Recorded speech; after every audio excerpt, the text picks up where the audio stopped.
મહીસાગર જિલ્લાના બાલાસિનોર વડદલા હાઈવેને બાટવાસ સાથે જોડતા મહત્વના માર્ગમાં સમારકામની કામગીરી સફળતાપૂર્વક પૂર્ણ કરવામાં આવી છે। આ માર્ગનો ઉપયોગ કરતા મુસાફરોને ભારે હાલાકીનો સામનો કરવો પડતો હોય છે। સ્થાનિક વહીવટીતંત્ર અને માર્ગ અને મકાન વિભાગ દ્વારા સમસ્યાને ગંભીરતાથી લઈ યુદ્ધના ધોરણે ગુણવત્તાયુક્ત સમારકામ હાથ ધરવામાં આવ્યું હતું। આ કામગીરી નિર્ધારિત સમયમર્યાદામાં પૂરી થવાથી બાટવાસ અને આસપાસના વિસ્તારોના લોકોને હવે હાઈવે સુધી પહોંચવા માટે એક સુગમ, સુરક્ષિત અને ઝડપી માર્ગ મળ્યો છે, જેને લોકોમાં સંતોષની લાગણી જન્માવી છે। નવા સમારકામ પામેલા માર્ગના કારણે માત્ર મુસાફરીનો સમય જ ઘટશે નહીં, પરંતુ રોડ અકસ્માતોનું જોખમ પણ ઓછું થશે।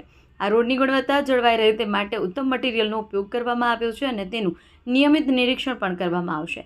આ સફળ કામગીરી મહીસાગર જિલ્લાના માળખાગત સુવિધાઓને સુધારવા પ્રત્યે સરકારની પ્રતિબદ્ધતા દર્શાવે છે। રિપોર્ટર અનિકેત જોશી, મહીસાગર।